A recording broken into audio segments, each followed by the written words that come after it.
You're a great baker, our dad. He was a fat lot of bloody good because he was a plumber by trade. Pillock.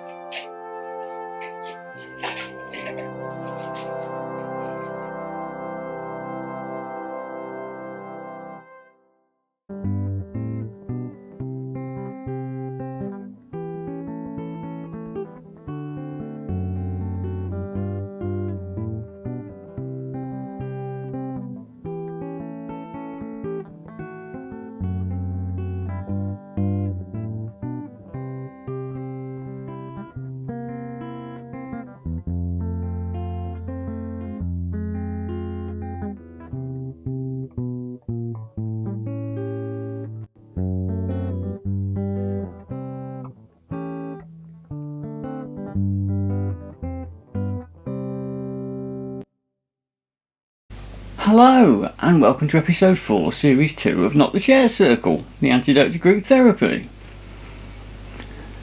Now, regular viewers will know that the increasingly tenuous premise of this programme is the investigation of mental health issues. Well, tonight, bizarrely, we're going to be looking into YouTube. Sorry. It has been claimed that YouTube is causing chronic stress amongst its contributors and that some of them are leaving as a result of this. Shaggy. What? Have you got that clanger in there? Yeah. I've told you about this. We're only playing. Well, tell him he's got to go home. I'm not having that soup dragon coming round again. Oh. Sorry. You're up next. Alright. Now, viewers may not be aware, but before Mike Gobshite was a chat show host, he was an investigative journalist. He'll be teaming up with Dr. Robert tonight to investigate this psychological phenomena. But before that, as you just heard, we're going to have Shaggy's bit again. Now, as usual, I have no clue what his topic will be, but as he's now made his way over there, I'm just going to say over to Studio 3.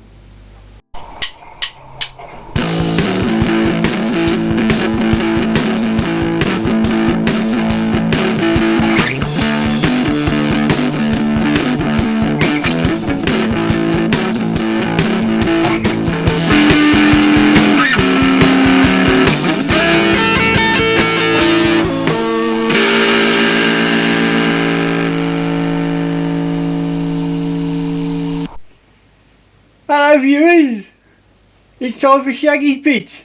Did you guess?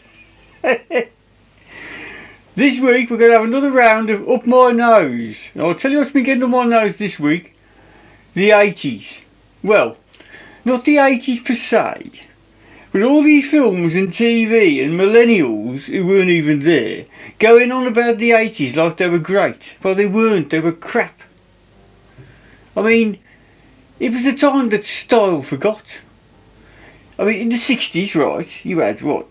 Psychedelia and the peace movement. In the 70s, you had glam rock. And you had the best fashions ever.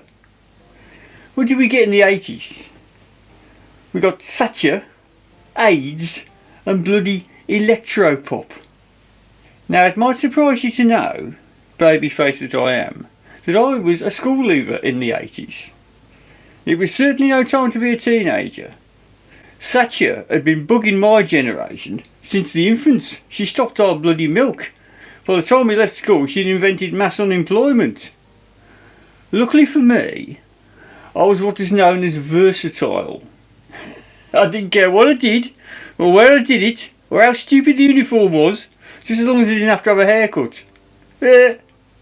Now, AIDS hit just as me and my potential sexual partners were getting into the swing of it all. That was a bit of a downer, I can tell you.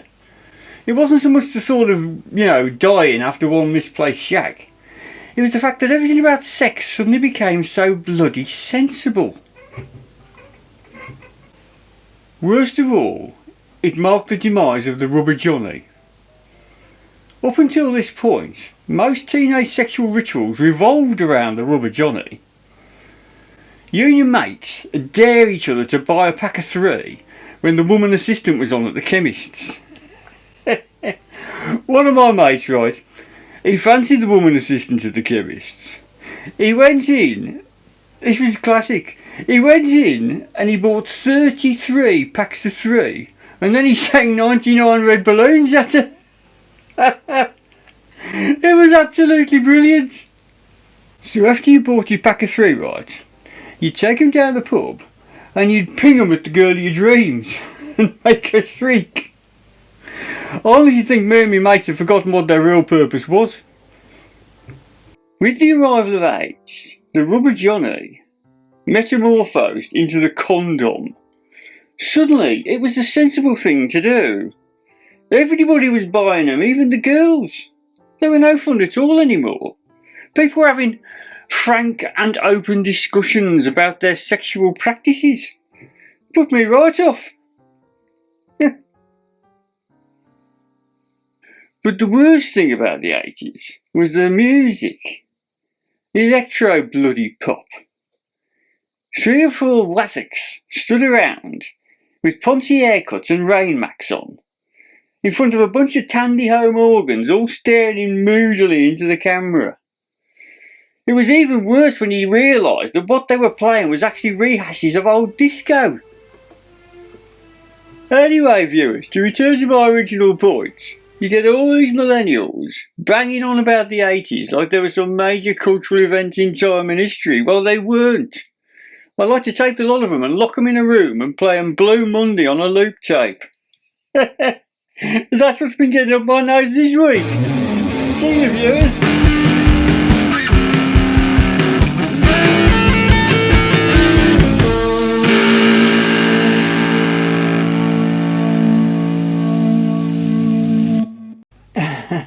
Well folks, that was Shaggy's bit.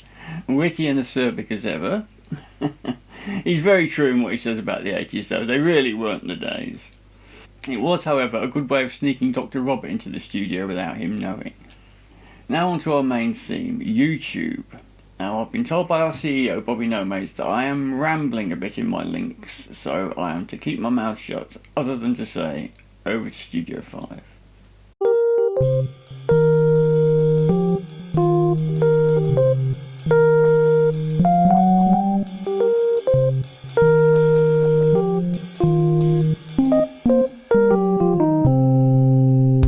Hello and welcome to Gobshite with me, Mike Gobshite.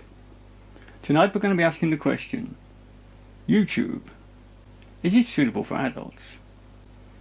We'll be joined in Studio 5 by Out of My Mind presenter Dr. Robert, who will be giving us his psychological opinion. Good evening. But first, the backstory. In 2023, YouTube came of age. It had started out in the early part of the century as a dating app for male internet entrepreneurs. These young men had difficulty procuring, and indeed even recognizing, real women in the non-virtual world. The founders soon changed tack, however, when they discovered the public's proclivity for seeing itself on screen. A whole new concept was born. This was the era of the millennial. They adopted the new craze with only the minimum of disruption to their everyday social functionality. Adept as they were with the new handheld devices, living their lives on screen proved no real challenge to their perception of reality. Their ability to interact in vast communities, whilst in reality hardly leaving their rooms, meant that this new form of instant celebrity barely had any effect on them. However, when the older generation began to get involved, it affected the whole family. We spoke to one teenager who wished to remain anonymous. It was totally sick, geezer. I just come home from school, right, and I found my dad wearing my boxers and my trainers. He was sort of writhing around on my bed with my tablet, liking himself. Where this platform caused the most disruption was with the Generation X, or sometimes even earlier cohorts of society. Brought up as they were on telly, they were not used to the idea that one could have screen time without first undergoing a close personal tragedy or having to endure the rigours of a talent or game show. Generation X's infant minds were exposed to some of the most horrendous talent shows ever made, which appeared in the 1970s. On these shows were unleashed some of the most maladjusted members of society, to entertain the nation. Some of these individuals still manage to appear on telly to this day. The contestants, however, did have to endure many hours of performance before being allocated any significant screen time. These provisos, however, were not deterrent enough for this generation. They still hungered for their 15 minutes of fame. Now here, for the first time, was a way to appear on the telly without first having to endure a natural disaster, go on a chat show, or meet a quizmaster. Although Generation Xers were aware that they no longer needed any talent to appear on the telly, it soon became clear to them that they were not as well adapted to YouTube as the younger generation. Their tech knowledge was limited, and they were not used to having their image captured every 5 seconds, as the millennials were. In general, the female Generation Xers fared better than the males.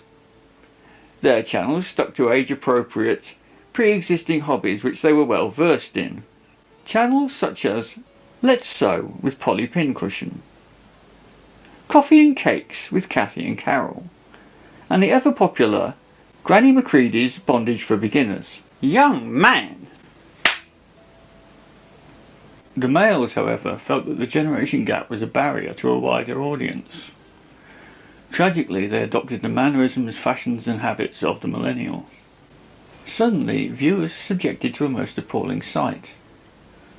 Middle-aged men dressed in a most disturbing manner and exhibiting extremely odd behaviour. Generally speaking, participation in the creation of content for YouTube is an innocuous and often fulfilling hobby. The middle-aged man should adopt the tactics of his female counterparts. He should stick to hobbies and pastimes which are age-appropriate and not physically dangerous to him or others.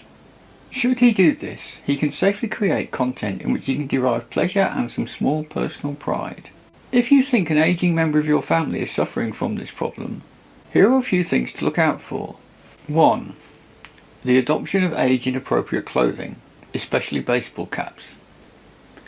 In serious cases, the cap may become embedded in the sufferer's head, gradually working its way round into a backwards position. 2. Running around in public while jabbering maniacally into a handheld device. In extreme cases, the sufferer may even approach members of the public, ranting at them unintelligibly. 3. A nervous twitch in which the sufferer points downwards towards an imaginary line at about waist height, while chanting "push the button" and demanding that all those present like them. At this advanced stage, it is advised that the patient be coaxed into a quiet room. This can be done using the law of an unplugged microphone and soothing calls of Patreon, Patreon. Secure the patient in the room by simply placing him in front of any device handy and seek professional help. The executives at YouTube were unavailable for comment yesterday. They were attempting to get into a K-pop concert for half price. This is Mike Gobshite signing out.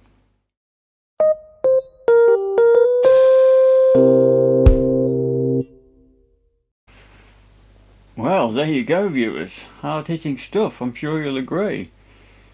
Now, as a YouTuber of a certain age myself, I think that I should make my position quite clear on this subject. I'd like to do so by showing you an excerpt from my first ever appearance on YouTube and this show, which was Series 1, Episode 2. That was the episode where I really set out my stall as to what I intended to do with the programme. Am I doing this for the right intentions? Is this a serious attempt at self-therapy, or am I just an old fart sounding off into a camera? One thing I won't do is appear in a t-shirt with a logo and a backwards baseball hat and say "yo" at you. I think there are far too many middle-aged men doing that on YouTube already. They should be bloody ashamed of themselves. Well, there you go, viewers. I think that makes my position pretty clear on the subject. Don't I look young in that clip? Considering it was only shot 5 months ago. Perhaps YouTube does take its toll. Now, against Bobby's wishes, I would like to talk for a little while about Series 1. Now, Series 1 in total was a bit of a ramshackle affair, mainly due to the fact that it was just me and McGowan running the show. We were both lacking a certain amount of technical ability and indeed talent, and some of the items fell a bit flat. In episode 3 we attempted the first ever musical therapy with audience participation, and it was not exactly a success. In those days, of course, we did not boast the in-house band, the Bedlam Boogie Boys. Now, because the idea was sound, I approached the lads the other day and asked them if they'd care to have a shot at it on my behalf. They thought this was hilarious as ex-inmates of the Basket Weavers Hotel themselves, and readily agreed. Now, I don't know what the result is. Again, it's been kept secret from me. So I'm just going to hand you over to them at Studio 6. Hello, hip cats and kittens, it's your old pal Uncle Babs from the Bedlam Boogie Boys. Tonight we're doing musical therapy. We hope you'll all join in and have a lovely time.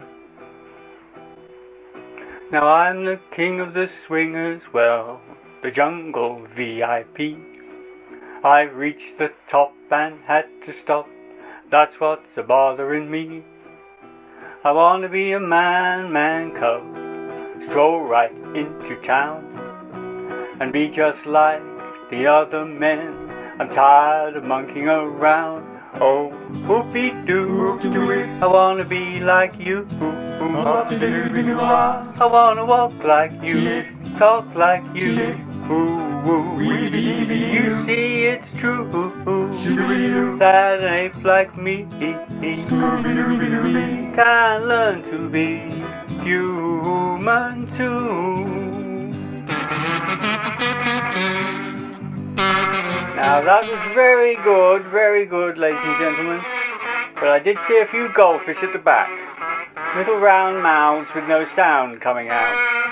Now this is therapy, don't forget, you're singing for your sanity. So all join in and we'll have a lovely time. Now don't try to kid me, man cub. I made a deal with you. What I desire is man's red fire, make my dreams come true. Give me the secret, man cub, clue me what to do. Give me the power of man's red flower, so I can be like you.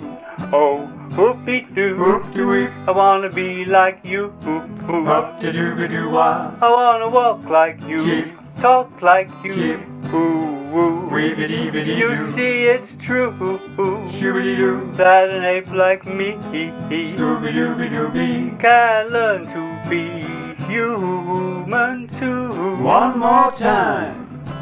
Whoopie-doo, I wanna be like you. I wanna walk like you, talk like you. You see it's true that an ape like me can learn to be human too. Can learn to be human too. Can learn to be like someone like you. That was splendid. Give yourselves a round of applause. You all did very well.